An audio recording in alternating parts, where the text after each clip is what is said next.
we have, the video to refer to. So once again, welcome everyone. My name is Elsa Marie De Silva. I'm the founder of Red Dot Foundation. We are a nonprofit that's based out of Mumbai, but we work globally on gender equality and prevention of sexual and gender-based violence. And we are very thrilled to host this series of workshops called Young Collective Voices for Safe Public Spaces. So I'm going to invite, before I jump right in, I want to invite you to rename yourself. So if you look at the little window on your Zoom screen, you will have at the right-hand corner 3 dots. And if you go to it, you'll get a drop-down menu which says rename yourself. You can then rename it. My team will be assigning numbers, so don't get worried when you see a number pop up. But we would love to see your name so that we don't see iPhone or Galaxy or Samsung. We want to know who you are so that we can assign you later to groups on the Zoom session. So if you can just take a minute to do that, that would be great. And if you have any problem doing that, do let any of our team members, you'll see RDF against their name or Red Dot Foundation against their name. Just drop them a message and tell them that you're having trouble renaming yourself. Mention your name and they'll do it for you, okay? So let's start.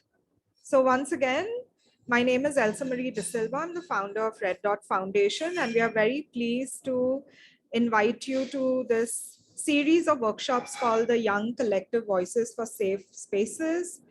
This is in partnership with the Australian Consulate General, Mumbai, and the Queensland University of Technology's Design Lab and Faculty of Creative Industries, Education and Social Justice. This is going to be a fun series, so I hope you will enjoy it. If at any point in time you get overwhelmed, do let any one of us know. Your teachers are here, we are here for you, and we want you to learn, but also enjoy the sessions. It does have a little bit of a heavy topic because our focus is on challenging harmful gender norms whilst creating safe public spaces.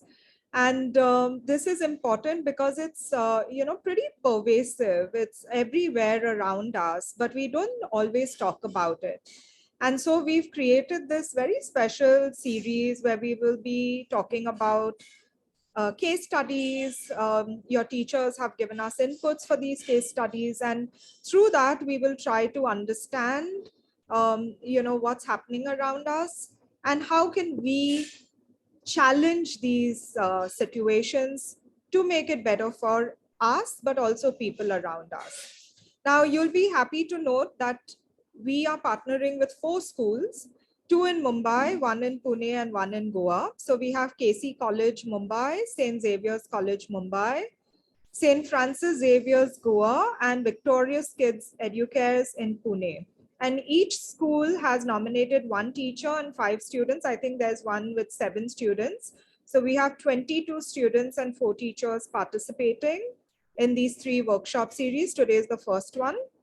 And we are going to use storytelling, design thinking, dance movement, or body, body techniques, and a lot of creative ways to express ourselves, as well as jointly co-create what we call digital artifacts. So I hope you have fun in the process whilst you also learn and do. So we have our guest, Mr. Peter Truswell, who is the Consul General of Australia in Mumbai. Welcome, Peter. He is a career officer with the Department of Foreign Affairs and Trade, and was most recently Deputy Head of Mission, Australian Embassy in Kabul. He served in many missions overseas. He's been to Seoul in Korea and the Australian Permanent Mission at the United Nations in Geneva. And in Canberra, he has served in recent director roles with a focus on South Asia and consular operations. He's also served in the Department of the Prime Minister and the Cabinet. He holds a Bachelor of Laws degree and a Bachelor of Arts honors from University of Sydney. He's a graduate diploma in Foreign Affairs and Trade from Monash University and a graduate diploma in Legal Practice from the College of Law, New South Wales. So welcome, Peter, and I'd invite you to share a few words with our young guests. All right, thank you very much, Elsa Marie, and thank you for introducing me and giving the participants a sense of my career. And look, I think this is a wonderful initiative of the Red Dot Foundation and the Queensland University of Technology. Very timely and very welcome. And it's a pleasure for me to have the possibility today to launch this very impactful series, which I know challenges gender-based norms and encourages the creation of safe spaces. Just to let you know, Australia, the Australian government, we in the Australian Consulate General here in Mumbai, covering, as you mentioned, Maharashtra, Goa and Gujarat, deeply committed to global efforts to achieve gender equality and the empowerment of women and girls. Advocating for women and girls' rights is not only a big part of Australia's international engagement, but it's also a core part of our values, I hope. And we here, as I mentioned in Mumbai, we have a strong focus on gender empowerment, and we do what we can to encourage equal and meaningful participation of women and girls in all of our initiatives.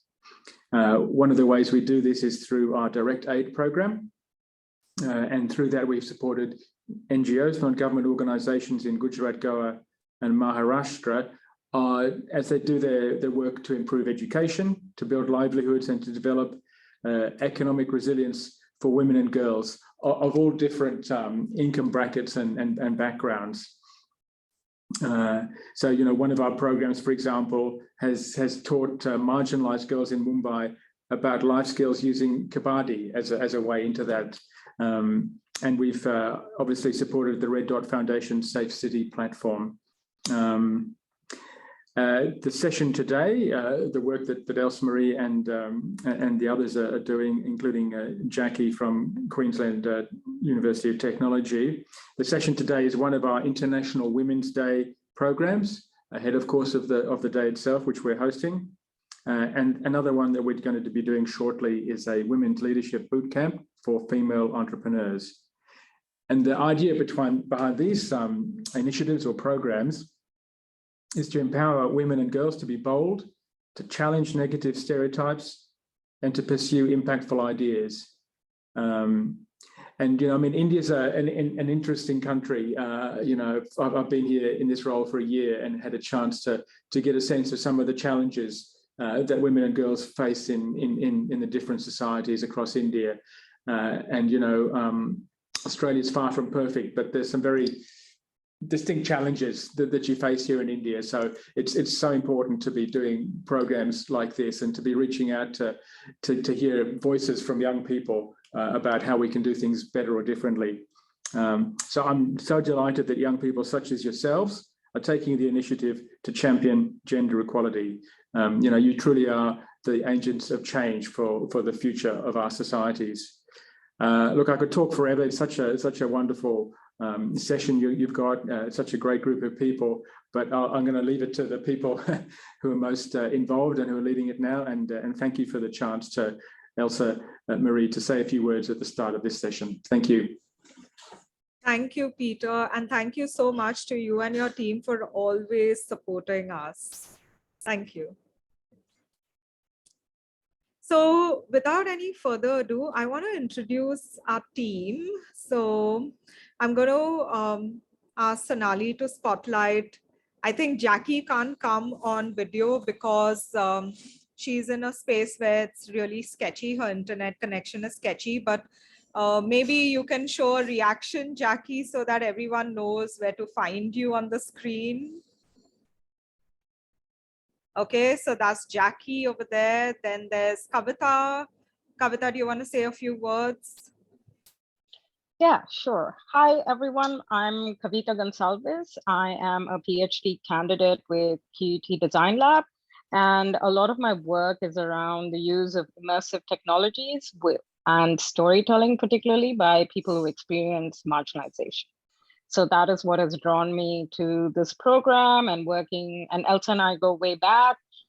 We have a connection through the Swedish Institute programs, and we've been building on that connection to deliver programs such as these. So very excited to be here and looking forward to what emerges out of here. Yep, over to you, Elsa. Thank you, Kavita. We have Verena. Verena, would you like to come on screen, on video, and say a few words? Yes, hi everyone. Thank you, Elsa. I'm Verena. I'm also with QUT. My work is around visual storytelling and sharing stories and how we can best do that. Because I believe that stories are one of the best ways for us to understand contexts and difficult or challenging issues. So, and I like to be creative with different things. So I look forward to some of our creative activities today. Thank you. Thank you, Verena. Jackie, maybe you can say a few words, even though we can't see you right now. Yes. Yeah, I really am sorry. It's just really bad, as it was yesterday as well to Elsa. Can everybody hear me? Yes. Okay, great. So I'm Jackie. Like Kavita and Verena, I work with Queen's the Design Lab within the Creative Industries faculty. So most of the work that I work closely with Verena, and we do a lot of work around the gender spaces, but our forte is in the film drama component, and how then do we integrate this to strengthen the stories around social issues and whatnot that we can come together. But it is the collective and coming together and learning from people that I think we find very interesting. So I'm looking forward to this particular program. Thank you, Elsa, for the invitation. Thank you, Jackie. And for all you young people, if you're interested in geography, Jackie comes from Papua New Guinea. So we actually have 4 countries represented here. I want to introduce the teachers. So Kavita, Peter, do you want to say a few words?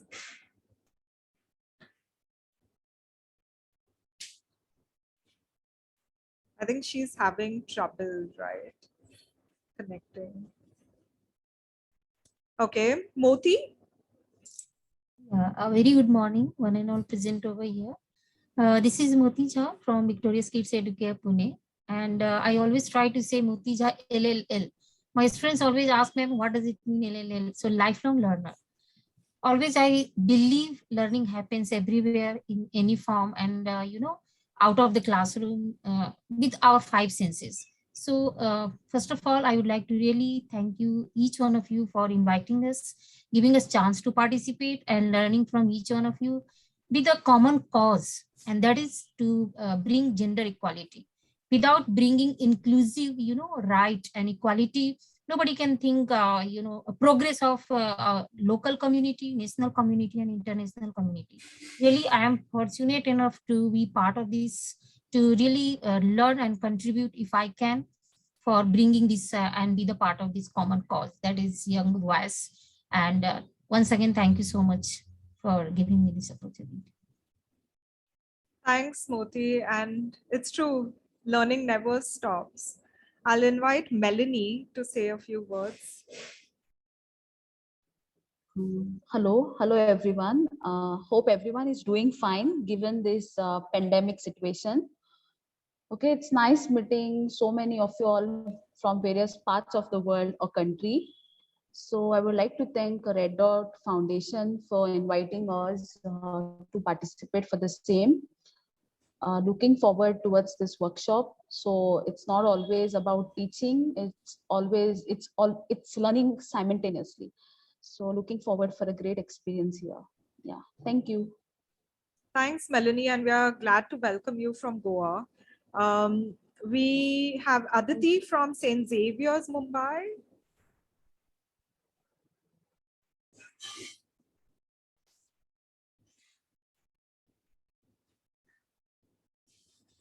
Aditi, if you're trying to speak, you're on mute.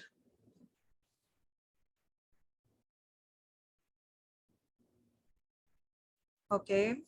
I don't know what's happening there. Kavita, Peter, do you want to try again?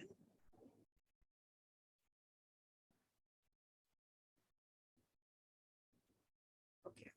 So part of the organizing team is also Graceanne and Aliyah from the consulate. So I just want to acknowledge their presence. And then my team, which is Tanya, Sonali, Vaibhavi, Reema, Sheila, Jyoti. So thank you for all the support and background in making this happen. And now I'm going to pass it on to Sonali to take you through the first part of our program. Thank you so much, Elsa. Hi, everyone. My name is Sonali, and I work with Red Dot Foundation. And I'm really happy to see all of you here today. And yeah, so what we are going to do is we are going to start with just a moment.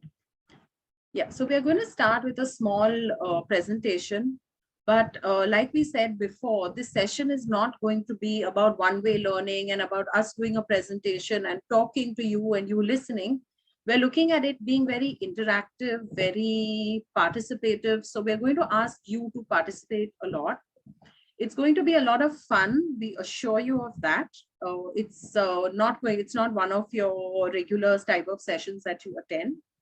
But also, like Elsa said before, the topic that we are talking about, which is gender equality, breaking gender norms, creating safer spaces, is heavy. So there are chances that someone might feel triggered. It might bring back memories. So don't worry if that happens. Please reach out to us directly or reach out to one of your teachers. We are all there to help you. Maybe take a break from the screen for a few seconds, drink a glass of water, but do come back because like I said earlier, I assure you it's going to be a fun session and you're going to want to participate a lot as well. So thank you all for coming here. And this program is called Young Collective Voices for Safer Spaces because we want your voices to be heard in making spaces safer for yourselves and for others of your generation. So sexual harassment is a crime, and it's very important that we realize this because very often there are certain forms of sexual harassment that, sometimes we think of forms that are not so serious and we tend to ignore them, like maybe staring or whistling, passing comments, we tend to ignore them. But it's very important to realize that any form of sexual harassment is a crime, and it's very important for us to break the silence, which is why we are trying to speak to the younger people to get them also to realize that it's not okay to just keep quiet and say, you know what, this happens, never mind, it's better that I don't say anything. It's always best to open up, speak up, and break the silence because that helps create safer spaces for everyone. Let's start with a few statistics. 1 in 3 women experience sexual assault at least once in their lifetime.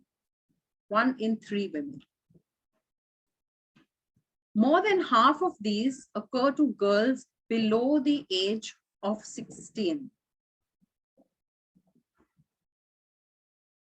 80% of sexual assaults are never reported to the police. So let's just take a moment to think about these statistics that we've seen. 1 in 3 girls experience some sort of sexual violence. 80% are not reported to women, to the police, and more than half of these happen to people below the age of 18. And while we are going through these sessions or through this presentation, you may realize that we talk about women and girls a lot, but that's because there are more cases that are reported by women and girls, but it's not to say that men and boys do not go through sexual harassment and sexual assault as well. So we are completely gender neutral and open to talking about assaults and about solutions for all genders. Let's take a look at how India is performing on the various SDGs. Now, SDG 5 deals with equality and empowering women and girls and safety of women and girls. And as you can see that SDG 5 is in red. Okay, it is at an index of 48. And that means that it still needs improvement. And while there has been an improvement over the previous year, there's still a lot required before it goes into a yellow and a blue, which means that it is performing. The SDGs, for those who don't know, are Sustainable Development Goals, and there are 17 goals that all member UN states have decided to work towards achieving by the year 2030 in order to create a better society. So when we talk about safety of women and girls, equality of women and girls, as you can see, India still has a long way to go. And before we tackle this, it's important to see where does this come from? Why is it that we still have a long way to go? So let's talk about gender and sex. Two words. Do you think they are the same or do you think they're different? So I encourage you to put your responses in the chat box. Let me know what you think. Are they the same? Is gender the same as sex or are they different? Thank you, Jayaditya.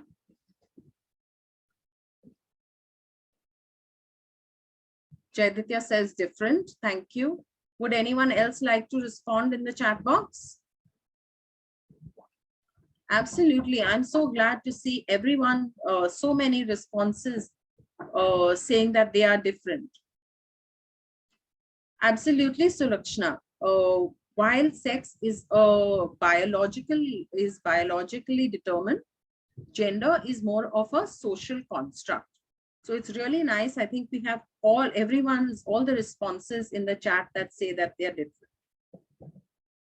So now, and I'm really happy to see such good participation.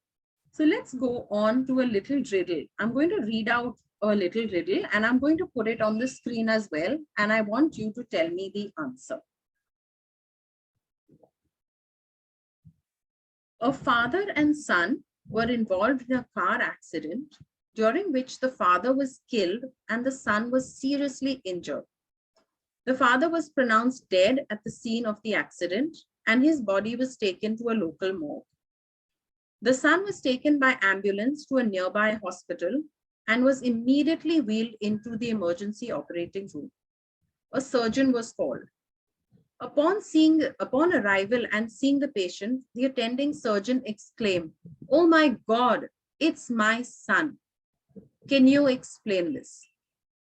So who is the surgeon?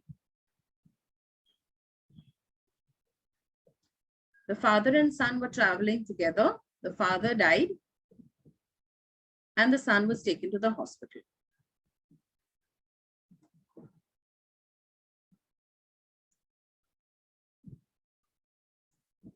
That's right. We do have a few replies in the chat box. The surgeon is the mother. And why do we have this riddle here? It's just for us to look at the gender norms that the gender stereotypes very often that we have in our own minds, where we associate certain genders with certain professions. And we immediately, when we think of certain professions, if we think of a firefighter, we most often think of a male. When we think of a teacher, very often we think of a female. So it's very important for us to keep questioning ourselves and trying to break these gender norms that, oh, maybe a firefighter could be a woman, maybe a bus driver could be a woman, and of course a doctor could be a woman. And similarly, a male could be, a man could be a teacher, or in another profession that is considered mostly female. So it's for us to keep thinking about it and for us to keep trying our best to actively question these and actually think in a different way. So now you can see there are two cute little babies on the screen, and there's one dressed in pink and one in blue. What I'm going to do is, this is a little activity, okay? I'm going to call out a few adjectives And I want you to put in the chat box which baby you associate this adjective with. Okay. So for example, if I say funny, you can write in the chat box funny hyphen pink or funny hyphen blue, whichever adjective you think that you would associate a baby, this one of these babies with. I hope it's clear. So I'm going to call out a few adjectives and I want you to put in the chat box which baby you associate with. Let's call one baby pink and the other baby blue. So delicate.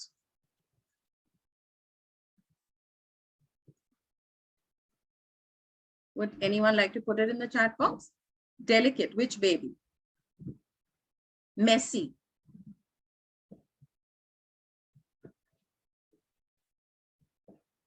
Messy.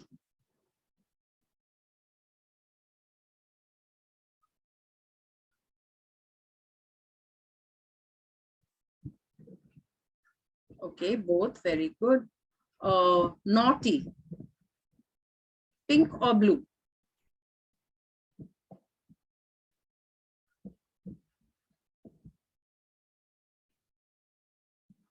Emotional.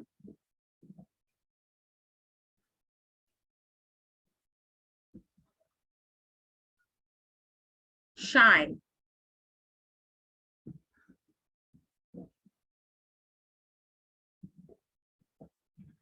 Okay, blue emotional, thank you. Wild.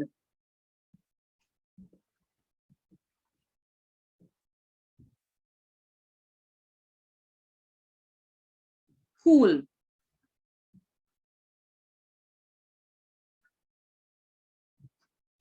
So you can see while most of you have said that both babies are associated with with all the adjectives, sometimes we do tend to at first when we first hear an adjective immediately associate it with either pink or either blue. And can anyone tell me why that happens? Maybe, you know, there are certain adjectives we associate with pink, there are certain adjectives that we associate with blue. And while we all seem to be very aware and say that it is that both babies are associated with all the adjectives. Yes, Arya, absolutely. It's gender stereotype because we tend to stereotype pink as girls and blue as boys. So whenever we think of buying something for a girl, or even if you go shopping especially for younger girls, you see the girls section will be full of pinks and different shades of pink, whereas the boys will be full of blues and grays. So would anyone else like to share some kind of stereotype with regard to this? You can put it in the chat box or you can unmute yourself and tell us. Yes, Samriddhi, household roles, that's a very good example. Absolutely. There are many roles in households that are stereotype. Samriddhi, would you like to unmute and elaborate? Yes, ma'am. So, ma'am, I think in a family, oftentimes I have also witnessed in my own family that my mother is expected to cook, wash up after us, and wash the dishes, whereas my father is expected to just arrive at the dinner table. So there's no effort needed for him. So I think that's what I mean. Like there's a division of labor in our household. And that's very stereotypical to the gender and to the social construct and norms. Absolutely. And thank you, Samriddhi, for being so frank, because it is very true and it happens very often, more often than we realize it. We see so many gender stereotypes in our day-to-day lives. So yes, thank you very much.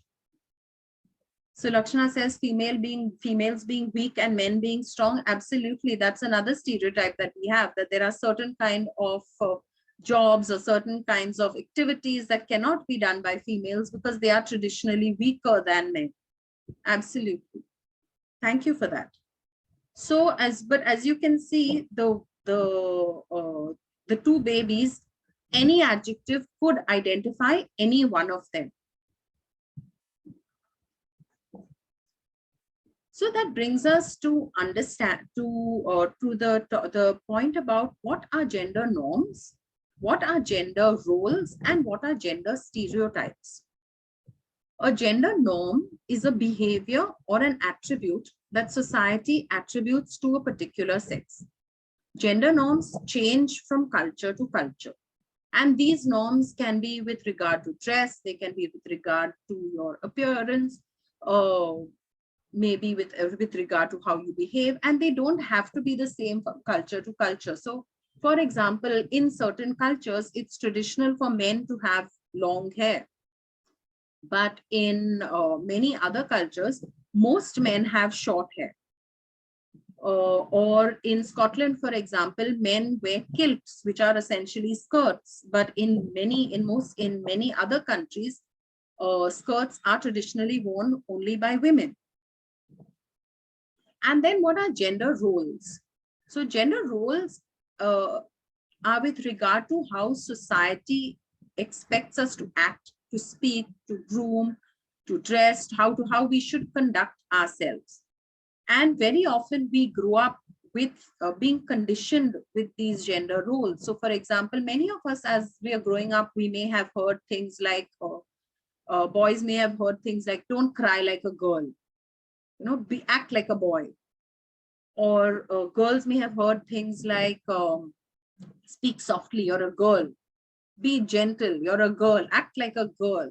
So what does this act like a girl or act like a boy actually mean? Those come from the gender roles that that society teaches us right from the time we are very, very young. And they start forming a child's development through the interactions that the child has with its parents, with his teachers, with their friends at a very early age. And another thing that we see very often are gender stereotyped toys. So there are a certain type of toys that boys get, there are certain type of toys that girls play with, and those are gender roles that we need to keep questioning. And what are gender stereotypes then? A stereotype is a widely accepted judgment or a bias about a person or a group, even though it is overly simplified and it is not always accurate. And stereotypes about gender can cause unequal and unfair treatment because of the person's gender, and this is called sexism. So for example, suppose a woman is denied a job because even though she's equally qualified, because the employer feels that it is more suited for a man, or vice versa. So that would be a gender stereotype. So, and most often these are very unconscious. We don't even realize that we have them because we are conditioned from childhood, we are conditioned from birth, and that's how society works. That's how it is in our families, at school. So very often these are completely unconscious. We don't even realize that these exist. So maybe you want to share what sort of biases you have experienced. Would anyone like to unmute and give us examples of what kind of biases or stereotypes you have experienced?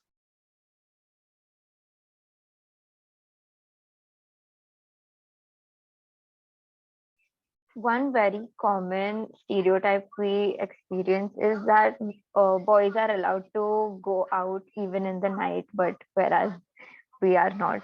I mean, none of our parents will agree if we say we want to go out at night. Absolutely. And that's a very valid point. And it's very pertinent towards the topic that we are discussing today about creating safer spaces for everyone, creating safer spaces for boys and for girls. Thank you so much for that. Would anyone else like to share a stereotype? Yes, Ms. Moti ma'am. Yes, ma'am, I just wanted to highlight, and this is again very much seen in our Indian society, not only in India, abroad also. When I am daughter-in-law, so being daughter-in-law, I have to follow certain rules, regulations, what I supposed to eat, what I supposed to wear, how I should pretend, how I should walk. It is totally different from my in-law's own daughter. So what I'm trying to say here, what we are talking as a gender equality. Again, I'm coming back to my first meeting where I said it starts from home. So though we are part of educational institute, if in future you are going to connect with the grassroots level, with the very, main root of this cause from each and every family, then we are going to really achieve our target. So the biasness I have faced, like you may see, I am not using very big like sindoor. I don't use Mangal Sutra. I don't use, some different ornaments that is going to be imposed on daughter-in-law. So always it comes at me as a tease kind of thing. And I'm labeled as a modernized girl, yeah, modernized daughter-in-law, though she is not going to listen their in-laws. She is maybe, ultra modern, this and that. However, I try to convince them this is not just about, pretending. I respect through different ways, multiple ways that should get, means it should matter a lot rather than showing myself just keeping veil and keeping myself inside the gungat and all that. So it's still going on. So just I wanted to say. Thank you, ma'am. That's a very valid point as far as gender stereotypes are concerned. Would anyone else like to share?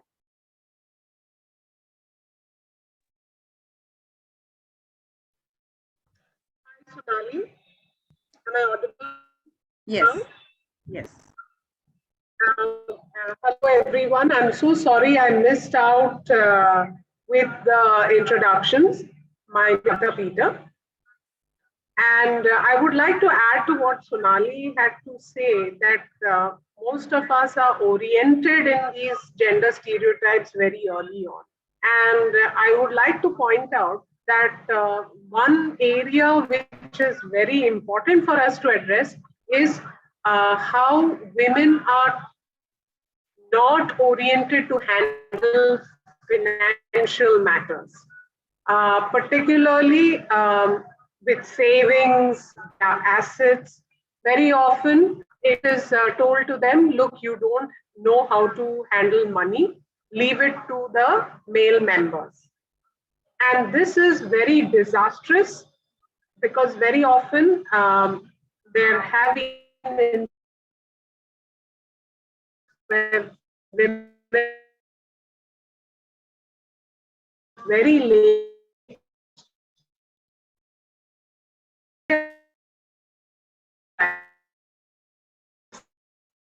that they have not taken this essential thing.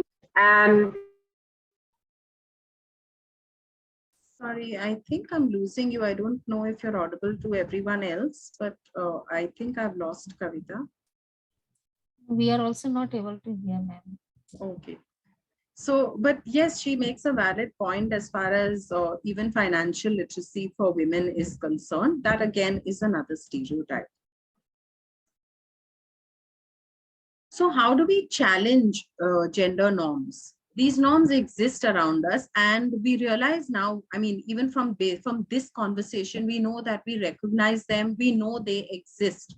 So what exactly do we do? How do we challenge them? First is encourage critical thinking by questioning and challenging existing gender norms in media and society.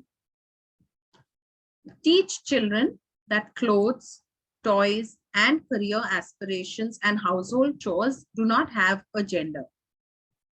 Break down gender stereotypes, challenge the idea of normal, and celebrate differences. Because that's what makes a society, right? Differences. It would be really boring if we were all exactly the same and we look the same and we behave the same. So we need to celebrate these differences and not isolate people because they behave or look or believe different from us. And as you can see on this slide, there are a few pictures that we've put where we are trying actively to challenge these gender norms. You see, there's a boy who's playing with a doll. There's a girl who's playing with a truck. There's a family where you see both parents cooking together. There's a mother teaching a son how to use how to wash his clothes. Because why not? Why shouldn't men learn how to cook? Why shouldn't men learn how to do household chores?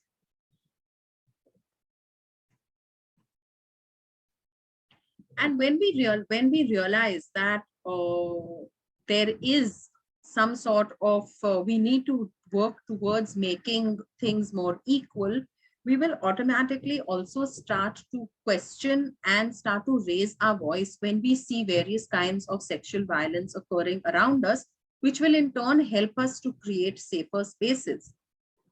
So talking about sexual violence, we deal a lot with making spaces safer, and we have our Safe City is our platform at Red Dot Foundation.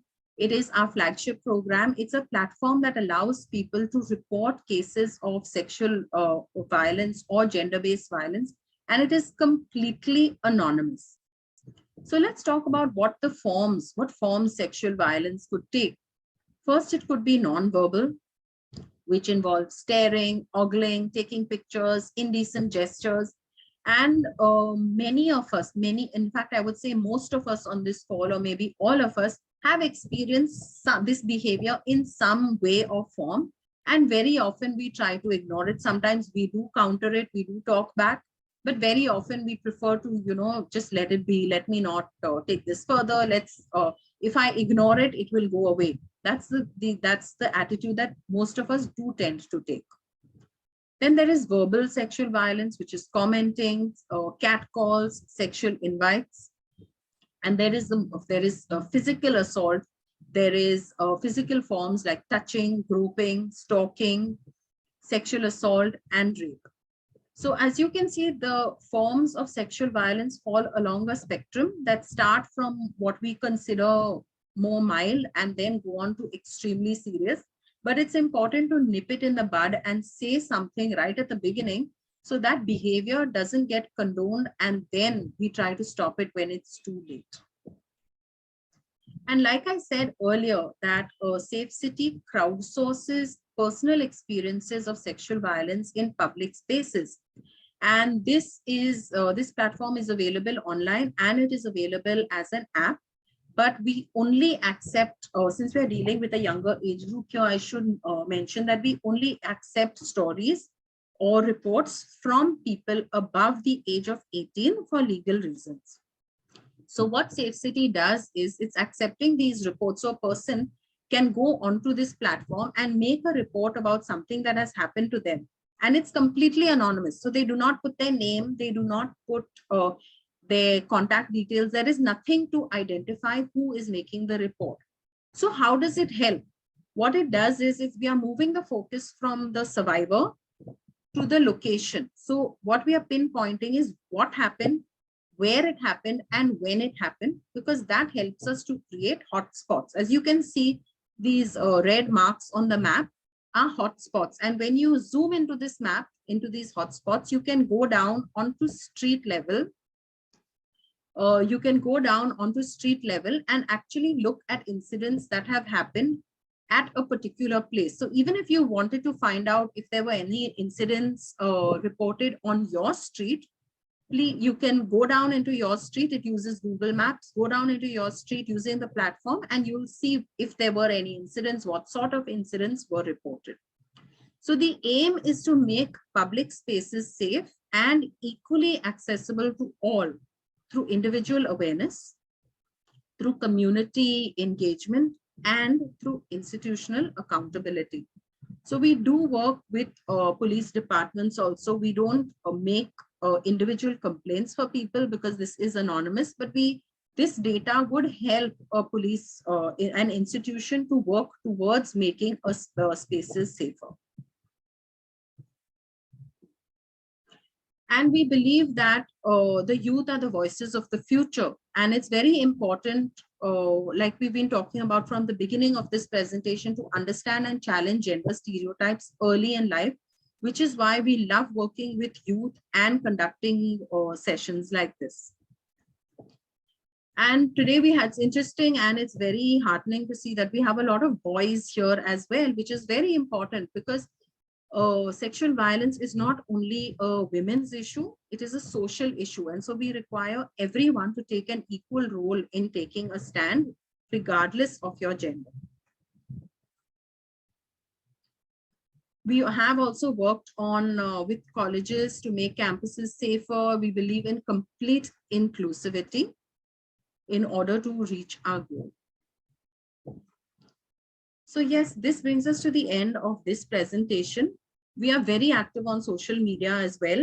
We are on Facebook, on Instagram, on Twitter, and every Friday we have a tweet chat on various issues. Like for example, today's Friday, we have a tweet chat on women's leadership and the problems that they face. So if you would like, if anyone would like to join, we are on the Safe City app is our handle.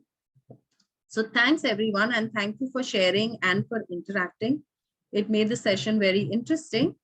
I'm going to stop sharing here, and if anyone would like to say anything, please feel free before we go on.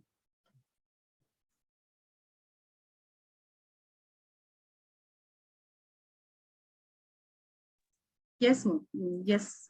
Yeah, yes, ma'am. I have one inquiry. As you said, when people they report you anonymous. So, what is the authenticity of that reporting? So, is there any filter, any checklist? Yeah, how do you find out the authenticity of the reporting done by anyone? So the reports are crowdsourced. So there's no way to really find out the authenticity, but it also means that, I mean, it's not common that people would have a reason to make a false report when it is anonymous. They don't have to name themselves. They are not naming the perpetrator. So but of course it is crowdsourced data, so it's not anonymous, so it's not really possible to verify that way. But we read every report and then publish it. And over the years, we've understood that there is a certain language a survivor uses when expressing himself or herself. We have about 12% of men who report, and the rest are all women. So over the years, we've seen even that number increase. There's no naming, shaming, or blaming. So there's a low possibility of false reporting, because what will they gain by making a false report? And we are not working on individual cases. We are looking at a data set. So in that data set, we are looking at patterns and trends. So it has to be a dominant pattern or trend for it to be considered for action. Thank you. Thank you. So now I'm going to hand over to Ms. Kavita Peter from KC College. She is going to take us through the next part of this session today. Over to you, Kavita. Hello, everyone. Am I audible? Perfect. Okay, finally. So good morning to all the participants who are joining in for this very important consciousness raising exercise that has been projected by Red Dot Foundation as well as Queensland University of Technology. My name is Kavita Peter, and I am from the Department of English at KC College, Mumbai. I'm very happy to also associate with teacher colleagues from Pune as well as Goa, and also members from the university and the consulate. So today we are going to begin trying to grapple with the idea of gender sensitization, trying to be very self-reflexive, because I believe that it's important to kind of question all that we have become oriented over the years. And we will do that through a case study. Okay, we are going to take a day in the life of this young person, Rima, and we will thereafter have a certain amount of discussion which we will try to take on from what are the things that Rima experiences in course of one day. So she is probably of the same age that most of you are. So let me just read out the case study for you. Rima is a first-year college student in Pune. She comes from a very conservative family. and is the first person in her family to go to college. She is very conscious of her appearance because she is not slim and has dark skin. She tries to cover her body wearing long sleeve outfits and oversized dresses or kurtas. She takes the local bus to college and dreads going to college as she has never been in a class with boys. Her entire schooling was in a girls only school. Reema wants to be a scientist. She loves science and is curious about what makes everything work. She knows that she will have to work really hard at her studies, attend long hours in the college because of the practical lab sessions, and most likely even go for extra classes to ensure she gets the top rank. This means she has to attend evening classes and go home late when it is dark. She also loves playing cricket, watching movies, and hanging out with her friends. During the first week of college, she noticed a group of boys hanging out near the entrance gate of her college and making fun of all the girls entering. When she walked past, they whistled and commented on her body shape and dark skin. It made her feel very bad and she wanted to disappear. She wishes there were multiple entrances for her to bypass these boys. She tried going early, but the boys were there at that time too. She hates going to college, though the subjects are interesting. She was getting conscious about her looks, felt awkward when on campus, and she stopped going out with her friends. Reema feels this is affecting her ability to concentrate in class, and she cannot make new friends easily. She's planning to talk to Ms. Shah, who is her favorite teacher. Okay, so I hope I was audible enough, and you would have seen the case study also put up on the chat box for those who wanted to read through or still want to read it once again. So my first lead question to the group here is this true? Is this kind of experience true of all girls that you have become acquainted with or you know of or who are your classmates? Is this a common phenomenon in your experience? So can I also request Jackie to come on board and take forward with the questions? Thank you, Kavita, definitely. So my colleague Verena and I have just put up a little bit of an activity, just like Sonali, and then we'll take us through for the various discussions that might come up based on Reema's story. So Verena, do you want to upload the, yes, thank you very much, Verena. Did you want to take us through that, Verena, for this one? You're on mute, Verena, I can't hear you. I'm Okay, sorry, I'm managing multiple buttons here. Apologies. No, Jackie, please do go ahead while your sound is working if you would like, and we can share the idea together if you like. No problems. Kavita already asked the question, and that's to get us starting thinking. And this particular activity is our first impressions on the character of Reema. And so one of the first things that I would like to do is just to ask, what do we know about Reema? And if you can then write in the chat box, based on the story that that Kavita has just read, what do you think we know about Reema? And can you type it into the chat box, please? What do we know about Reema? Now, feel free to also say it out loud, and Verena can type it into the chat box, but it would be great to see the participation that happened in Sonali's activity to also be part of it as well here. So again, going through Reema's case study, then our first impressions of her, and what is it that we think about it? So what do we know about Reema? And please put it into our chat box. What do we know about Reema? And feel free to use your own words. From hearing the story, from reading the story, what do we know? And just to remind everyone, there's no right or wrong answers. We are just going through this character story, exploring different angles. Great. Yeah. Yes. Yeah, absolutely. Yeah.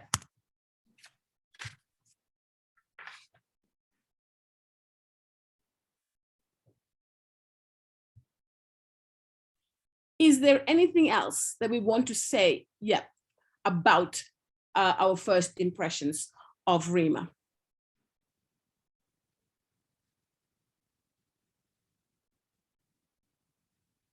Yeah. Yeah. Great. So then I'll move us on to the next part of the pie chart, which is, this one is what we do know about it based on this. Yes, but the catcalling is unnecessary comments really bother her and hinder her education. Absolutely. So I'll move on us to the second part of this one, which is the next question. What do we guess we know about Rima? We know about Rima through the case study. Now we as people that probably do not have any idea about Rima, but perhaps know about a Rima character in our community, in our midst. What do we guess we know about Rima? And put that into the chat box. What do we guess we know about Rima? These might be things that are not coming through directly through the story, but perhaps you are guessing it. If you were to meet her, you would think, oh, this is what I think I know about Rima.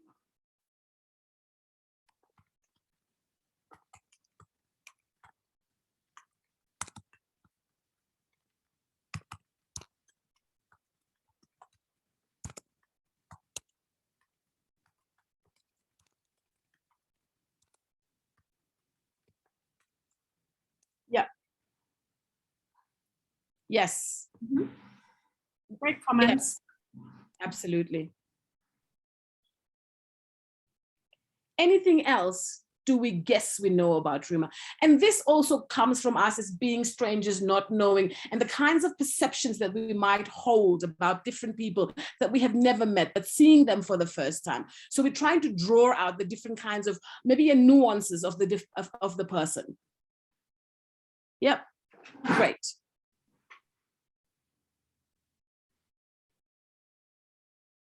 Anything else that we guess about Rima?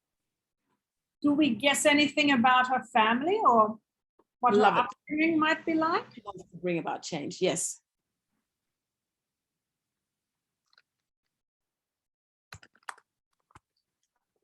Yep. Great. Great answers. I'll move us on to the third question. Yes, that could also be a possibility as well. Moving us on to the third question. The fact that she is for the first time to go to college means she is brave. Absolutely, very religious. Yes. So these are the kinds of impressions that we're drawing from her without actually knowing, who Rima is and the first impressions. Moving us on now to the third question. What do we want to know about Rima? The question is, what do we want to know about Rima? What else do we want to know about Rima? Yeah. And think about that, you've just heard about Rima as she's, exactly. Anything else? Mm-hmm. Yep, great. What do we want to know about Rima?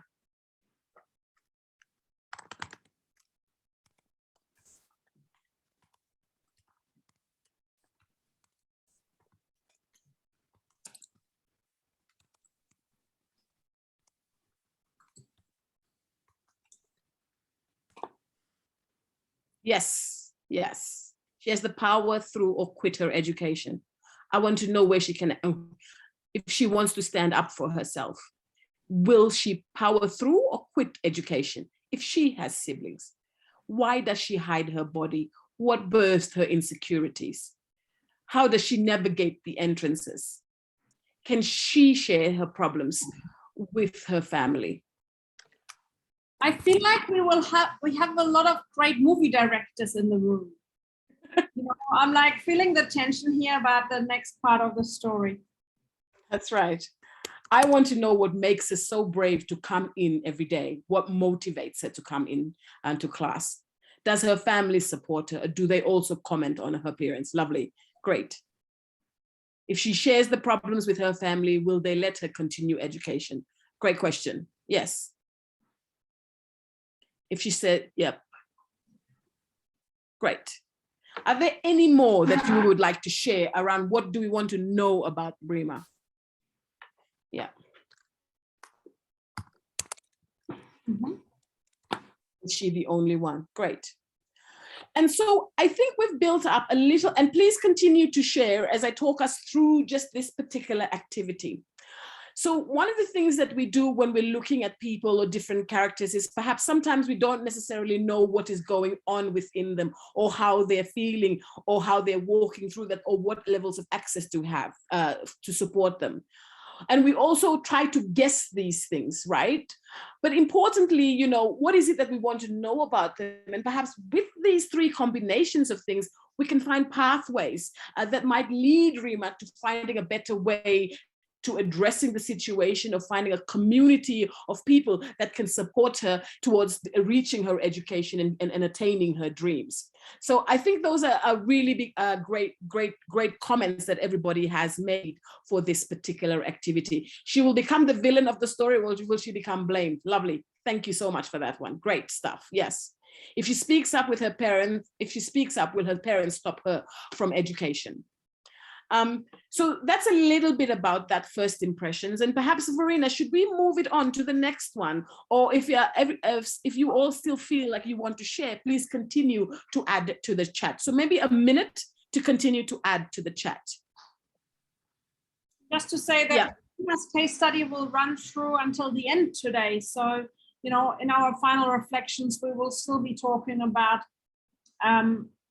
her story, because it helps us to think through the different layers that are affecting girls and boys, and how we can think through that and think through our own perceptions and what we think about it. So while you still feel free to still add, I think this is a great collection also of thoughts and ideas that we can further develop and use to expand on Rima's story. But we'll move on to a little bit of another exercise and activity where we can have some further discussions. And this is called the spectrum of difference. And this requires us to take a stand. We have the agree stand, the disagree, but you can also select neutral, which means maybe you're undecided, but you still have an opinion. And what we will do, while Jackie will be introducing us to the activity, I just wanted to ask if you have a pen and paper in front of you. I hope so. And you can write, now I have my screen on blurry, so you can't even see it. I'll have to change it. So you can write down on 3 papers, agree, disagree, or neutral, or you can do it when we'll ask you to. And we will give you an opinion, and we would really like to see your videos on with your boards, so we get a sense who agrees, who disagrees, who might be neutral. But Jackie, hand over to you for a little bit more of an introduction as well. Sure, thanks, Verena. So I do just want to conclude the other activity of first impressions, and some of the things that are coming out towards the end, are about, what are the teachers' advice? What are the institutions doing? Is she breaking the glass ceilings? These are all important questions to be asked, and perhaps, working with students as well too. They bring us into the lived experiences of young people. Sometimes perhaps we're not aware of them, and they sort of trigger perhaps pathways to move forward in terms of whether we're in school, what are sort of things that we want to move with in order to strengthen the safety of young kids or young girls in the institutions. So I'll stop there, and then I'll move to the spectrum of difference. So as Verena said, the spectrum of difference have 3 categories, and it would be great if you could have your cameras on and show your agree, disagree tag. But I'm sure a lot of you are not shy, most of you are not shy because you've had them off there. I can see Moti, you're smiling away there. That is great, because you'll put your disagree, agree on that one. So Sonali too, great. So we'll have the agree, disagree. So I'll read out a line, and I would like, and then you decide whether you agree, disagree, or remain neutral to that comment. And then you just put, whatever it is that you agree to out of the 3 categories, and then we'll have a brief discussion about it and move it forward. Again, these are about perception and trying to understand the reasons behind all of that. No right, no wrong answer, just trying to understand. Verena, would you like to read the first question, please? Okay, great. Sure, So the first one, thank you, Verena, go. You go. So these are opinions, and we want to see where you stand. This opinion is that Rima is imagining things. She should just focus on her schoolwork. Do you agree, disagree, or are you neutral?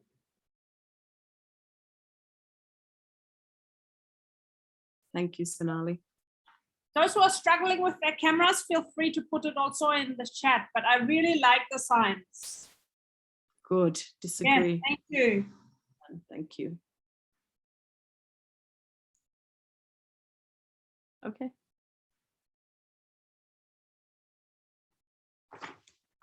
Great. Great. Thank you. Others? Nice. Yeah. Yep. Is okay. Disagree. Disagree. Good. Disagree. We have a neutral as well. Yes. Well done. Good. For those that disagreed, could you tell me a little bit about why you disagreed with that particular statement?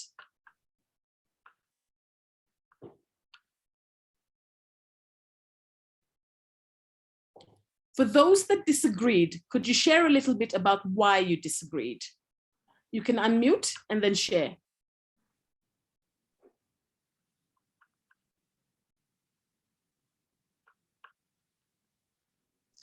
I think she's not imagining things. Education environment is very important, and since she's concerned about her safety and it's making her uncomfortable, it will really hinder with her education process. Yeah. Yes, great. Are there any other thoughts amongst disagree on why this statement is not correct? Any others would like to share? Yes.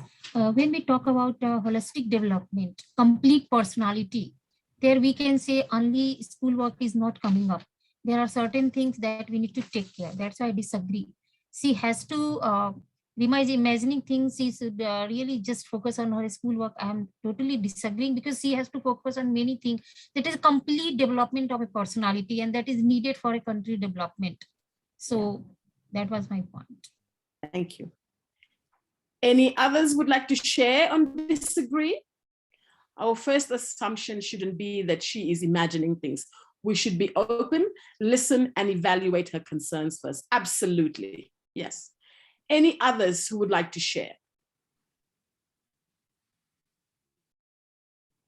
I just want to add to that, like, why are we currently just directly going on imagining things, that she is imagining things and she's not focusing? Since we're insinuating that she's not focusing, she's imagining, right? So whilst her character actually, like the character description was, she's genuinely wanting to study. She wants to build herself as a scientist and she wants to put herself out there. So why question, like, why is she imagining things whereas that is against what the character has been shown as? Absolutely. Absolutely. Thank you. And we can make it out. And another one comments, we can make it out if someone is looking at us in a good way or a bad way, a good touch or a bad touch. Yes, and Elsa agrees with Avril. I would like to ask one, I think we had one that had neutral, and I wonder whether who put neutral up could perhaps talk a little bit about why they put neutral down. Yes, sure. I do agree with all the points that were mentioned right now with disagree, but like there is a slight chance that she comes from a conservative family. She could be overthinking about a few things, but I also want to stay neutral in the way that I know that just focusing on schoolwork is not right. There are other things that she must do, but there is a slight chance that she might be imagining things. So that's okay, great. Thank you. Should we move on to the next one, or Elsa, would you like to respond to the comments that are there now? Or should I move on to the next statement that we might do the spectrum of difference on? Elsa? I like the point about making assumptions, like we are assuming that she's not focusing, or we are assuming that she's overthinking or she's imagining.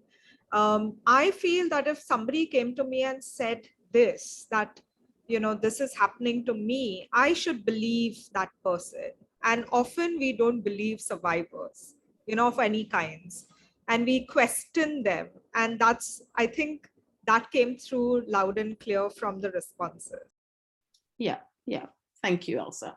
Verena, maybe we have the next one. Yeah, there was a very strong tendency towards disagree with this one. Yes. Perhaps this one is going to be a bit more balanced. Let's see. So the next one is Rima should talk to her parents. Do you agree, disagree, or are you neutral?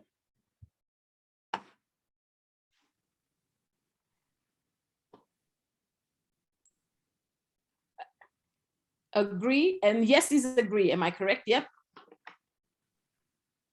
Moti, I can't read what you have there. Is that a yes there? Is it agree? Is that an agree? 50-50. Agree and disagree both. Yeah, I see quite a few neutral. Right. And all right. yeah, great. Great. Oh, good. Yeah. All right. There's a variety.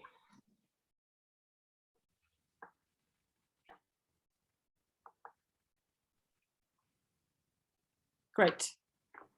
Nice.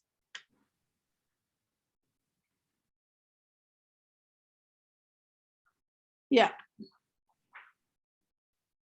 So that's a tricky It is a very tricky one.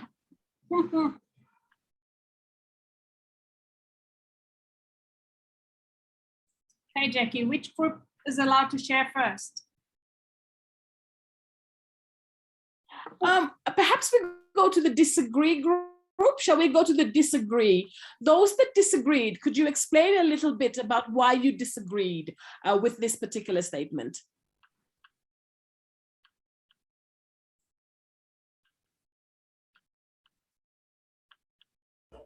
So as we read in the problem statement that her parents are conservative, I don't think it makes sense because they will restrict her actions further if we talk to, I mean, if she goes and speaks to her parents.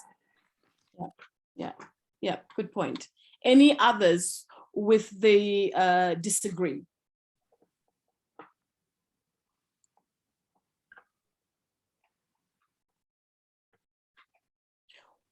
For those that disagree, why do you think that she should not talk to her parents?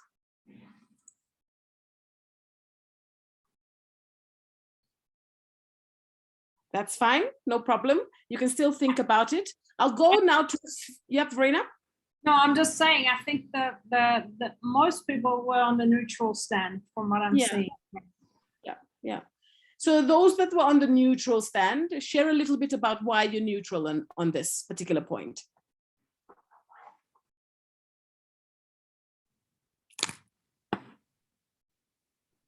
Yes, Amriti, just unmute and... Oh, yes. Yeah, so I am of a neutral opinion. I am neutral to the statement. It's because thinking back to the previous assumption that we made before, and we all assumed that Rima came from a very cultured and sheltered family with limited interaction with those beyond her social circle. So taking that assumption into account, and the first person that she thinks of going to is her teacher and not her parents. So I think it kind of hints towards that maybe she's not comfortable with approaching this topic, or sexual assault, violence is something that their family does not promote talking about, or there hasn't been any active communication between the child and the parents regarding this topic, and she wants to approach her teacher first. So I think this kind of shows that Rima is hesitant about what her parents will think and their future actions, whether they'll restrict her and like remove her from that school and maybe put her back into a girls' college again. So I think because of all these, I'm of a neutral opinion. Yeah, thank you. Kavita, Peter, yep, unmute. Thank you. Looking at the number of, I hope I'm audible. You are? Looking at the number of people who have said neutral, though I said yes, but I would like to observe that perhaps we have still not been able to bridge the generational gap, you know, vis-a-vis conversations about our spaces, how we engage with everyday life.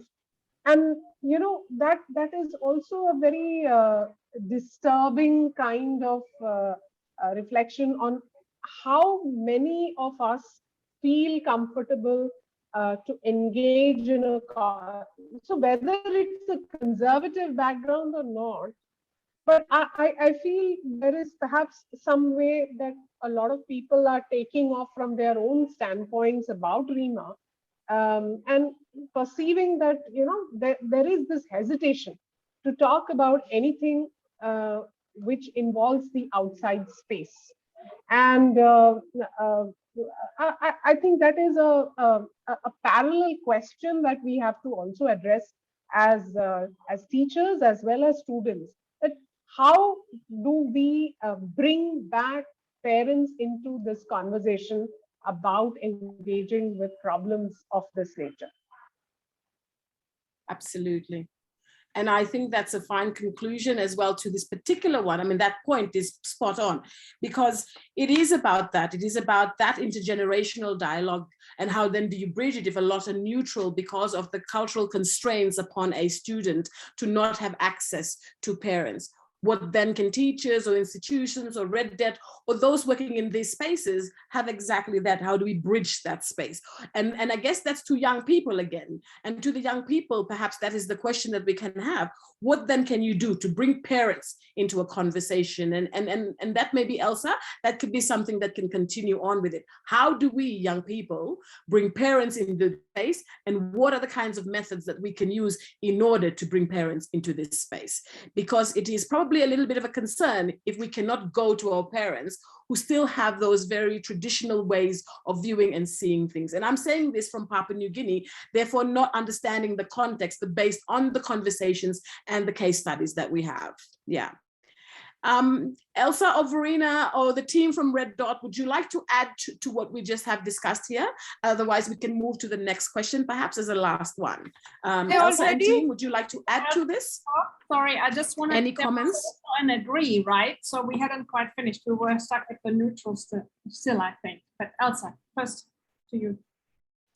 I put in the chat section that in our work, we've noticed that often when a young person is faced with an unpleasant incident like sexual violence or even bullying, they don't go necessarily to their parents because they are afraid that their mobility and freedoms will be restricted. They go to a friend, and in many of those cases, the friend doesn't know what to do. So nothing then gets resolved. So that's not also an option in my view. And I like this idea of building on these workshops to then bring in parents at some point. So thank you for that. Great. Anyone else would like to comment on that? Teachers, students? Good. So maybe we have a last one, another last comment, sorry, a statement, and then we'll move it to the next session, Elsa. Verena, would you like to share the last one? Yes, let's see what the last one is. This one is, if Rima would just talk to the boys, they would stop their negative behavior towards her. This, you know, it's open what talking to them means, confronting them or being friends with them. You know, we leave that open. If Rima would just talk to the boys, they would stop their negative behavior towards her. Agree, disagree, or neutral. And then, yep. Neutral, neutral, neutral. Good. Any other, yep, neutral. Good.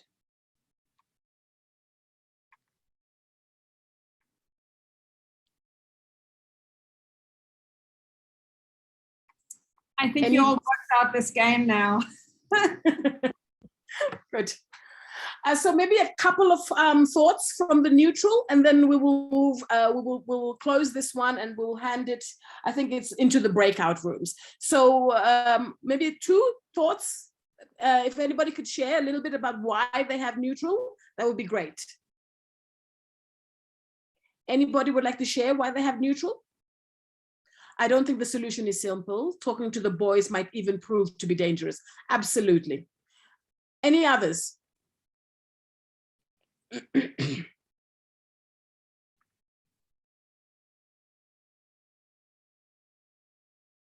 It's a difficult one, isn't it? And a difficult one to share as well.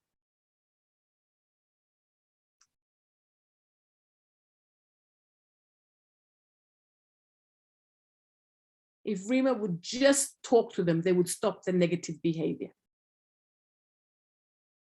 And again, I think maybe there are some assumptions in there. Even if you think about those and want to comment on them, maybe assumptions that are made in the statement. Exactly. Yeah. Okay. Well, we'll leave that there. And then maybe in the breakout rooms, there might be very vibrant discussions around that one. The onus is, it puts the onus on her again to solve the situation that she has not contributed to. Yeah. And that's, again, a gendered response to, yeah, exactly. The boys probably don't even think their behavior is negative. Yeah. Okay. So I think that this has been an interesting exercise. One is that we get an impression about Rima, but perhaps as well too, within looking at Rima, we all know a Rima, yeah? We all know somebody that's a Rima, and that's a great thing about this exercise, is that at least it does, in a non-intrusive way, a window into the world of you all young people and all that are within this space right now. And we get a sense of what is happening. But we also get a sense as well too in the different kinds of conversations that can be had and some of the ways that we can move the conversation forward.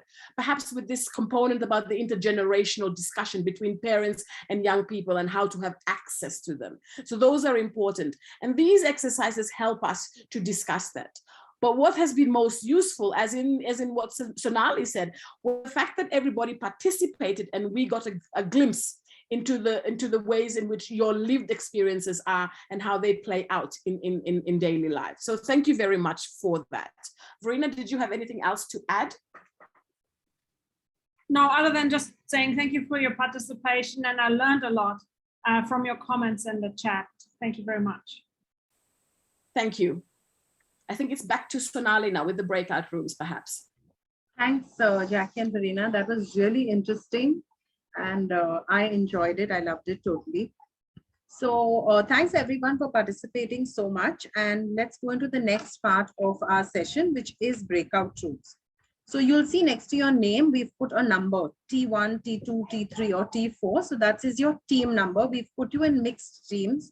So we're going to open the breakout rooms now. And the breakout rooms will also be named team 1, 2, 3, and 4. So please join the breakout room based on the number next to your name. Your breakout room, every breakout room will have one teacher in it. And what are we looking for you to do in the breakout room? First is introduce yourselves to each other. Maybe just do a short icebreaker, say something about yourself use an adjective beginning with the letter of your name that your name begins with. So if I'm S, I may say smart Sonali, or whatever adjective you choose to associate with your name to introduce yourselves. Try to find 3 things that you have in common with each other and talk about one thing from the session that really stood out for you. So each one of you may have something different that stood out for you. So we want you to talk about that. So Vaibhavi, if you will open the breakout rooms and all of you can join based on your team numbers that are next to your name.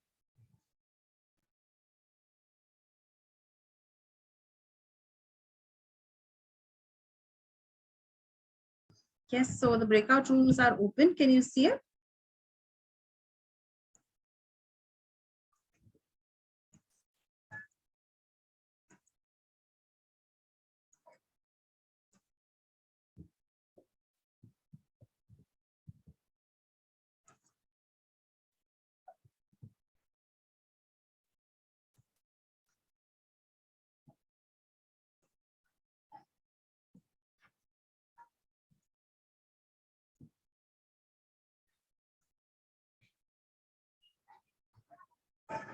Yeah, I think they've all gone into their breakout rooms.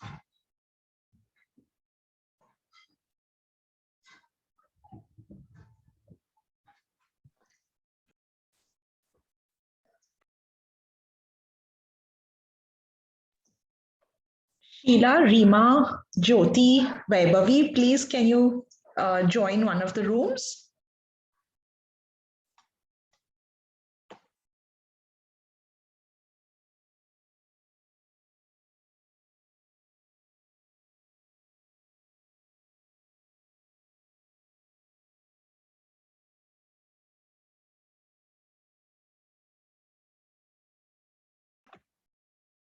Grayson and Alia, would you like to also join? Jackie, Verena, would you like to join any of the rooms? Yes, please. Yes, please. Okay. Yes, please. Sonali, will you assign, please? Yes, I will. Thank you.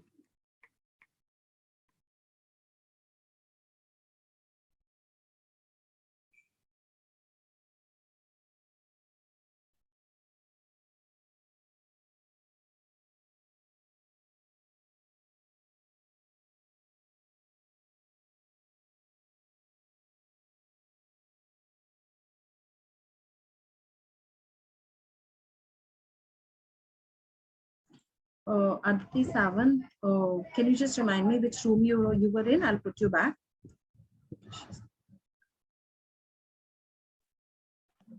Beverly, if you'd like to join also, feel free, okay, to go into any of the rooms. Or you need to be assigned, I think, to one. 1 minute, I'll assign you. Where is? I've assigned Beverly. Room number 3. I think I'll just stay here, right, in case someone comes back. Yeah. Hi, Aditi. Do you want me to reassign you? I think Miss Aditi has logged into 2 devices. That's why. That's right. I see her in team 3 as well. So, yeah, and yes.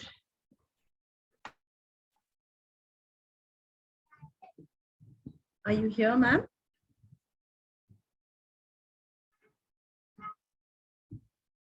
I don't think so. I think I'll stay here in case someone comes back so I can reassign them.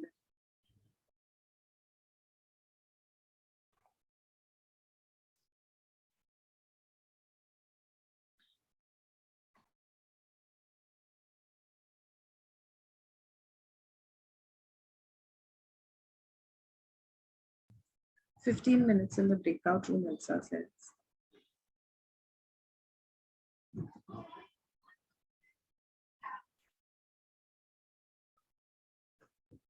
So up to 12. Sorry, I was on mute. I'm not sure whether we put 15 minutes.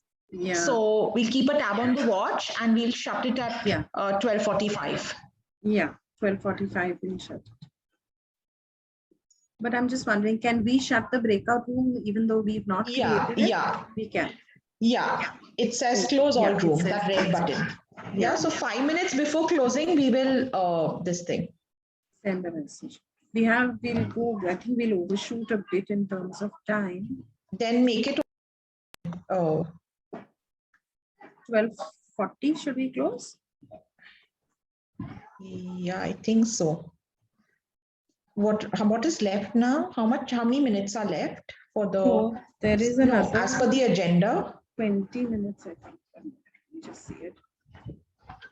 So when we come back, we will have the poem, I think that this one, Verena will read out. And then the Padlet exercise. Yeah, so we'll make it 10 minutes only then. So at 12:40, we'll call them out of the breakout room, right? Or maybe 12:42, and then. So 12:40, we'll give them we'll send a message saying they have 2 minutes left and then call them back. Yeah. Yeah. So even if it overshoots, it'll just be like a couple of minutes. Correct. Oh no, it will be about 20 minutes we may overshoot. Oh, still. Because the reflection exercise is 30 minutes. Okay. I don't think anything's booked for after this on the link. How do I check? No, but today's Friday, no? Yeah. On the WhatsApp Safe City group, you'll be able to see. If something else is blocked? You mean the RDF booking schedule? Yeah. The spreadsheet, right? Yeah.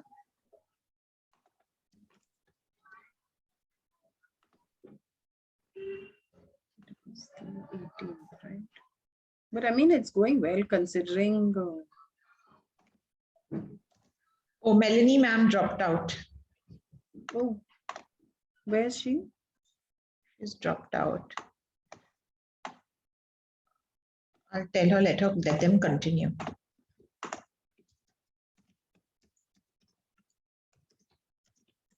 Possibly it's her network. Who's in the room with them? One of our team members. Maybe they can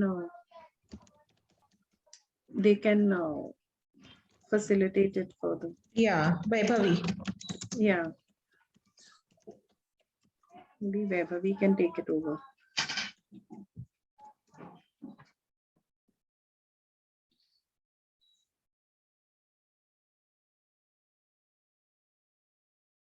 So I don't see anything booked for 1 to 1:30, 1:30 to 2. Safe circle is only at 3. If we overshoot, it will only be 15 minutes or so. Okay, because they may have lectures, no? Yeah. So now at 12:40, I'll send a message saying it'll close in 1 minute and they can come back. She sent a message, Melanie. I lost my connection from the breakout room. Trying to reconnect. Please pass on my message. Okay.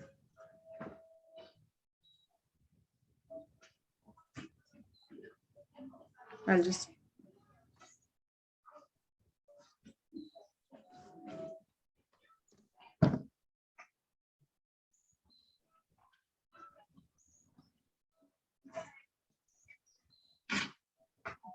I hope it means no one's saying anything on the chat. So I hope it means that they are actually having a good discussion in the breakout room.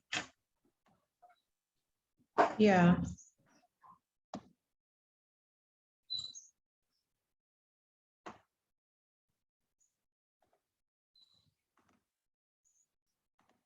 Elsa had messaged before.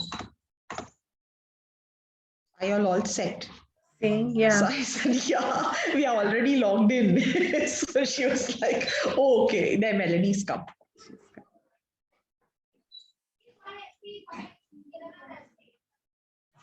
Hi, Melanie. I'll put you back in your room. I think you got logged out, right?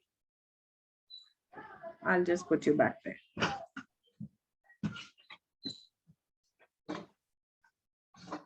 Why can't I assign you to your room? Tanya, are you able to? So Melanie, you can go back to, if you click on breakout rooms, you'll be able to see you're already assigned to breakout room 2.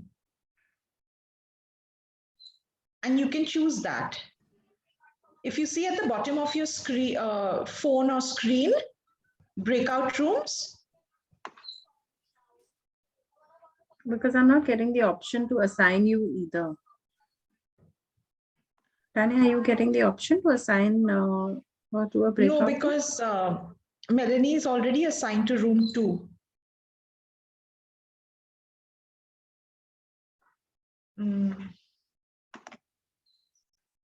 Okay. How do I put you back in that room?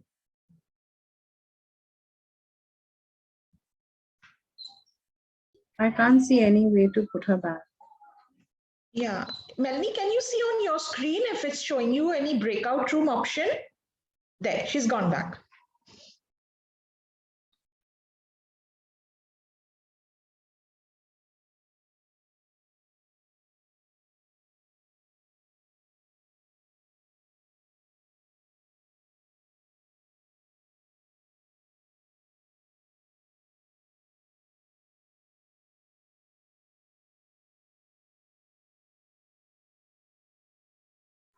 I think she went to the breakout room, right? Yeah, she's back.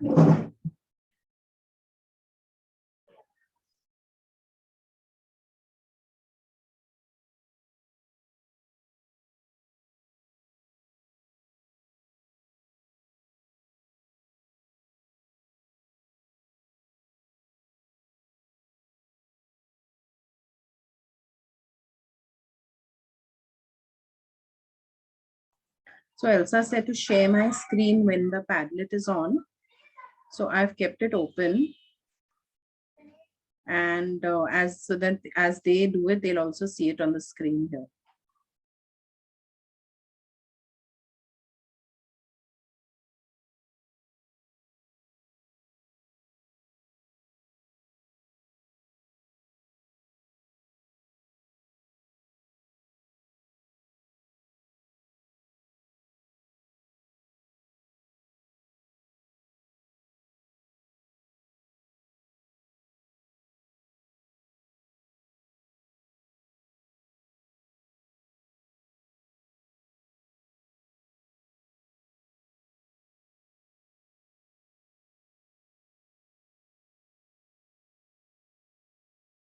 Tanya, in case you manage to speak to Vaibhavi, I'm trying to call her. Just tell her not to share the Padlet link in case she share. Hello, Vaibhavi.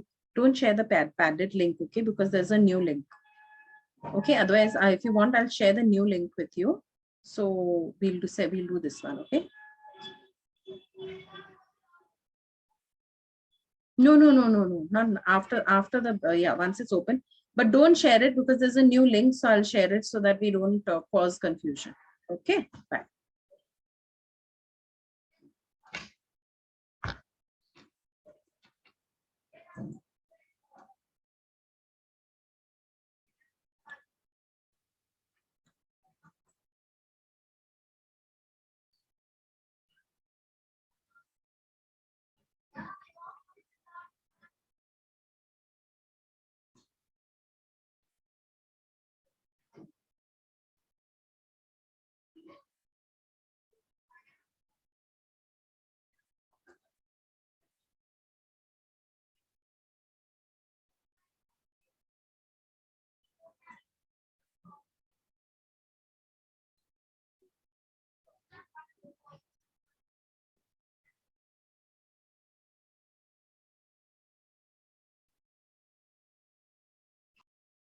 Tanya, I'm putting a message saying that breakout rooms will close in 1 minute, okay?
Hi, everyone. Thanks for coming back. We're just waiting for a few more to come back.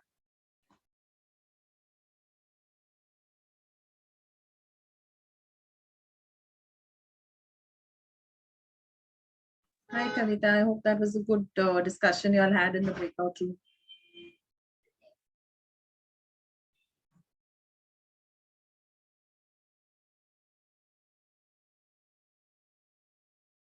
You're on mute, Kavita.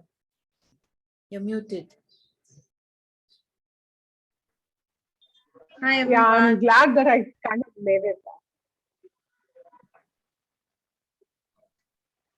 Yeah, sorry, Kavita, you were saying? Yeah, I'm glad I made it back in time because I had some network issues. So apologies for that. No worries. Thanks, everyone, for coming back. And I'm sure you all had great discussions in the breakout room. Would anyone like to share anything before we do a quick share before we move on to the next bit? Otherwise, I'll hand it over to Jackie and Verena once again. I was just going to request Moti from team 4 to actually just share her thoughts if she's comfortable doing so. Yeah. Yes, so it was very good experience, enriching experience to knowing the person that we never met before, and very good points being covered over there. How through this case study, we have seen different perspectives. Second point, we discussed that even some students, they have pointed out this common theme. They have thought earlier, but they never got a chance to talk in front of people and open it up. Then one thing we would like means the main point, what I always keep highlighting again, I'm repeating myself, to connect this entire thought process discussion with the family grassroots. So some of the participants also added in that discussion, it should reach to the main root cause. And it was very nice to hear from each one of us. We are really learning. Entire session is very engaging, entertaining, and informative. So that's I would like to say. Yes, Kavita.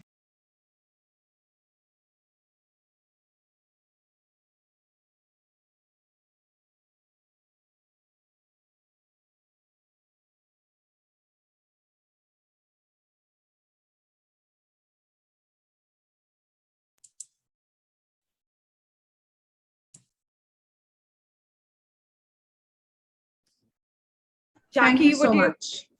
Sorry, Yeah. Yetsa, go ahead. Jackie, would you like to explain the next activity? Yes, absolutely. So, Verena, did you want to pull up your PowerPoint? Do we have a PowerPoint for that? Yes, Thanks, sure. Verena. Sure. And do you want to lead us into that one, or what would you like to do? Okay, great. Do you want to start it off? Thanks. Yeah, so we've talked a lot about RIMA and the case study, and I think everyone really enjoyed it. And we had quite a few dilemmas, you know, and for her, the question was, you know, what action will she take? And, you know, there were a couple of comments, especially when we had the statements where people said, oh, it's back on her again. So she is someone who's been harassed, who is struggling, but she's supposed to resolve it again. Like, you know, where's everyone else? So this last activity, we wanted to start looking for solutions, but solutions where others come in to help. And as an initial starting point, before we discuss the activity, we wanted to think about who is in Rima's world that she has access to, or even people who might notice her. She might not even think that they would be coming to assist her, to help her, or be there for her. So we've just put up a few spaces that she is in, but they're not all of them. You might come up with others, but we just wanted to start brainstorming the characters in Rima's life that could potentially be there to assist her and help her. Back to you, Jackie. I always miss things, so you add something.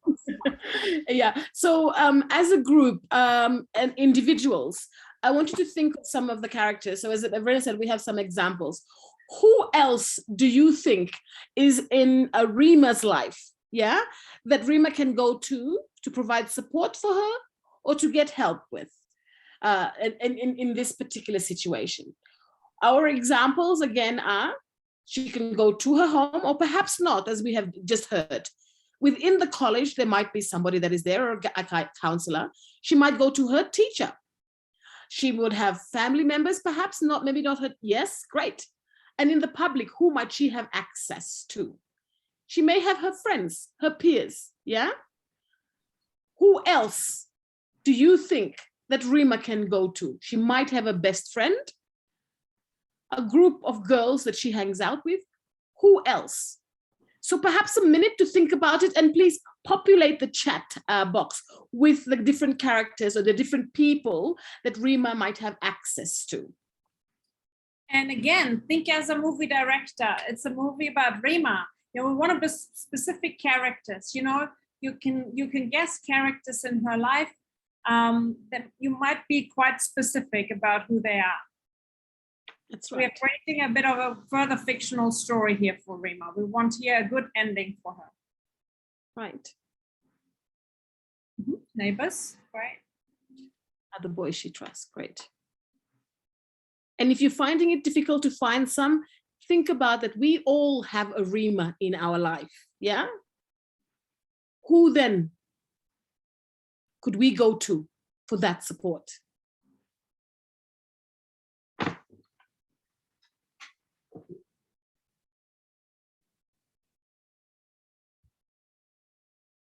Aunt or an uncle, student support groups, other boys, grandparent, community center, religious leaders, college authorities. And bring it back again to Rima as well. This is a young girl attending school, perhaps maybe not enough support. Who else can she go to? Family member. Yeah,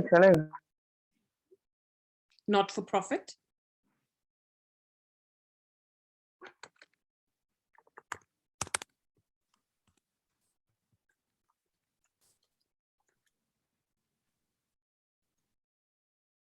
Companion.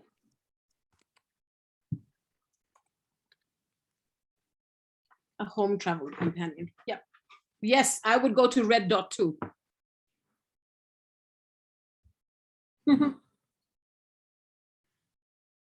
Yes.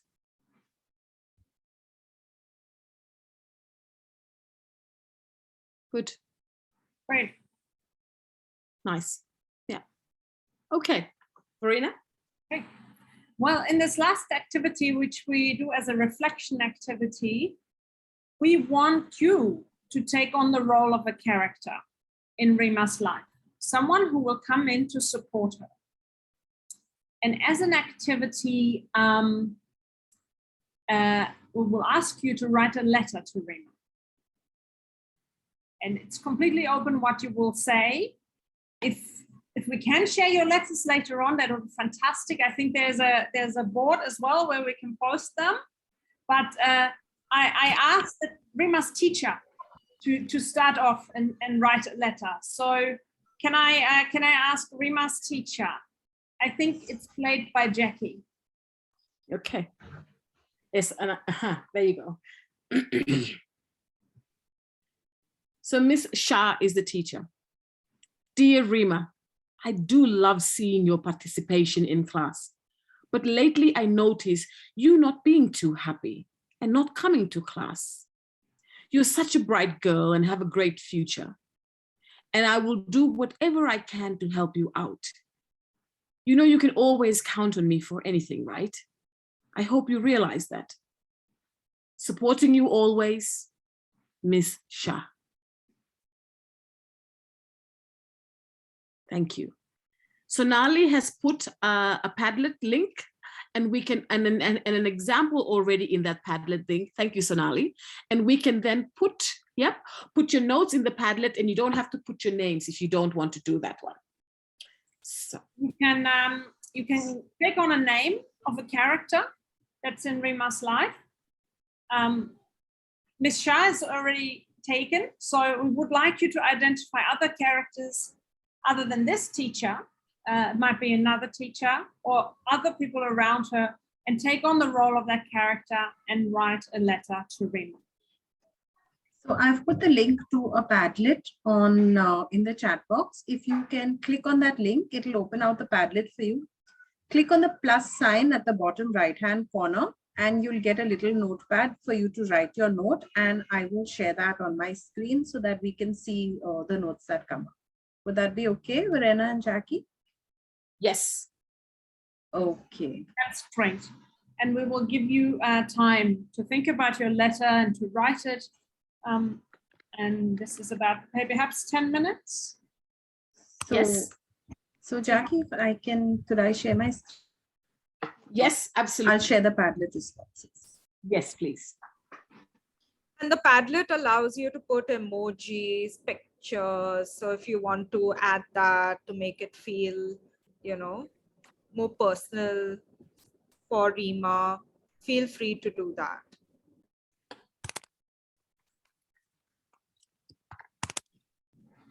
Can you see me typing, Sonali?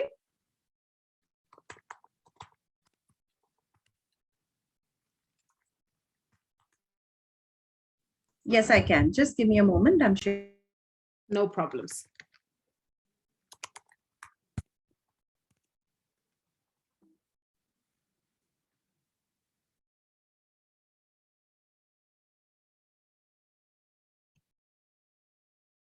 And if anyone's unable to use the Padlet for some reason, you can send a direct chat to me or to any one of us from the RDF team. We have RDF written next to our name, and we'll put it for you on the Padlet. And please make sure to sign your letter with your character's name and role, if you can.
I like the emoji. I was looking for an emoji. I'm not very Tech savvy. I love the emoji there, stay strong. So if you go to the top 3 dots on the pad, you'll get a whole range of things. You can do GIFs and pictures and emojis and other stuff. Thanks, Elsa.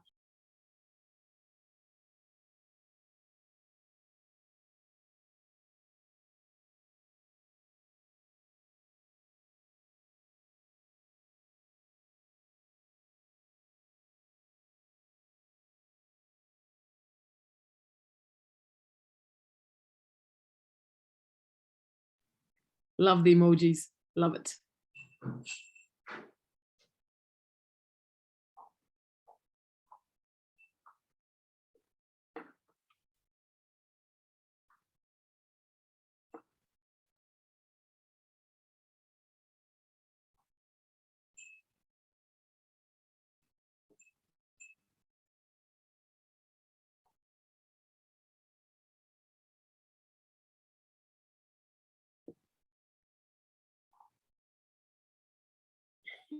you, you are capable, you are qualified.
Great. Sonali, do we have some more still typing, or do we want to move to the end of it? Or we can still stay on and oh, I love the kitten. Who's got that one? That's so gorgeous. We have 2 or 3 typing.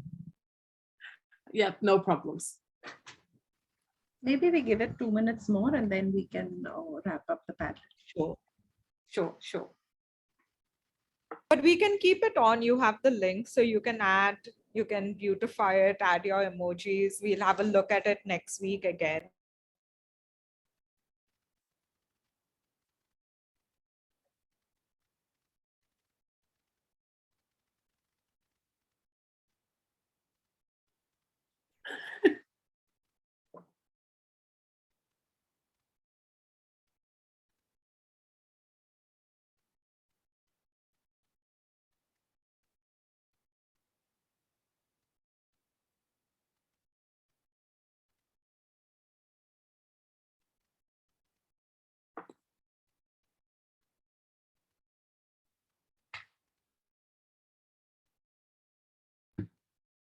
Wow, we have some really lovely responses.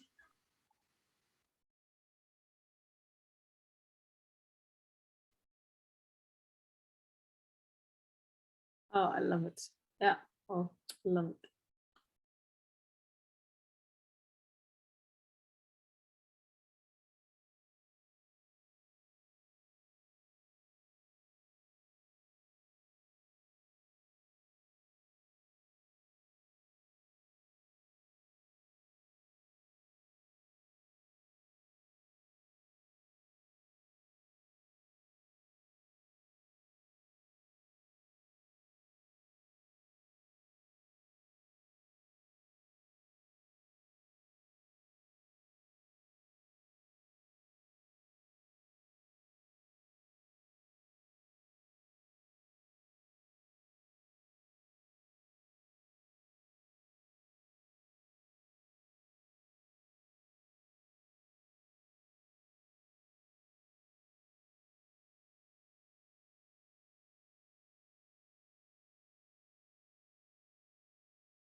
So Sonali, as Elsa said, it will still be there open. Yes. Maybe, is it all right if we just finish up with this session? Is that okay? Yes, that's okay. I'll stop sharing this now, but the link will still be live, so they can keep populating it. And like Elsa said, we can share the responses next week. Yeah. Could you just share it again, please, Sonali? Just a little, and then we'll finish it with that one. It's such a beautiful way to finish this. Thank you. Here you go. Well done. Thank you. Verena, did you want to add something first before we conclude it, or do you want to? Yeah, Verena? Well, I'm just so impressed. I mean, I'm just enjoying reading the letters. You know, I'm seeing new emojis and little things. You know, I don't know how to do all these things, but it's wonderful. And, you know, reading it, I feel very hopeful for Rena.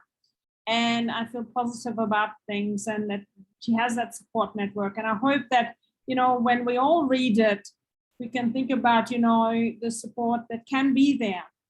And we might think about ourselves and what role we play in the lives of our friends and those around us. And perhaps, you know, watch out and see who might need support from us. So, you know, that's just my personal response to this, just reading this. Gets me thinking actually as well. So thank you so much for sharing and putting so much work into your letters. Yeah, I really enjoyed it as well too. And usually when, and again, thank you to the Rod Dot team for bringing us on board to be part of this, because this is a whole different level of reflections on a postcard, on a Padlet, but the emojis that are on it, but the gift of the stories and the letters are brilliant. One thing that I liked about it as well too is that it's, you know, the characters that were taken on board were the parents, were the brother, you know, people that perhaps are the ones that maybe are sort of, you know, perhaps not a right word, but a hindrance to what Rima is going through as well, to or contributing to that. So I want to say thank you very much for that.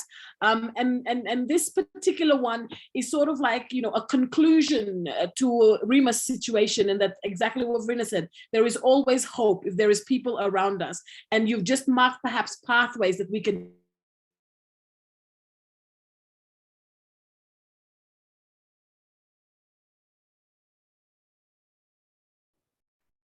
Jackie, we lost you there.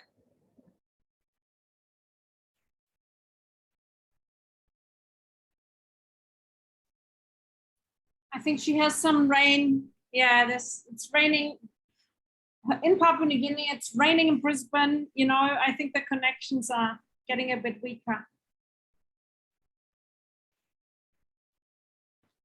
She's still around, but I guess her audio is not coming through. But I just want to say that we have reached the time, you know, this was really powerful, and we will have, we have 2 more sessions. So next session, we have another case study. All these case studies have been created in conjunction with your teachers and the inputs that they gave. So I want to acknowledge that. So thank you very much. And the next case study is even more powerful, and we are going to use poetry the next session. And even if you have no poetry skills, don't worry, we are going to co-create something together, and it's going to be really fun and powerful. So I hope you enjoyed the session. Show us some reaction if you did, some hearts and some thumbs ups and all that. Okay, great.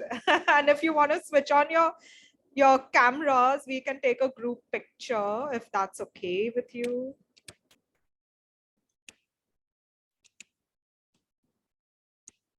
So Jackie, you want to complete your sentence because we lost the last bit. You're on mute now.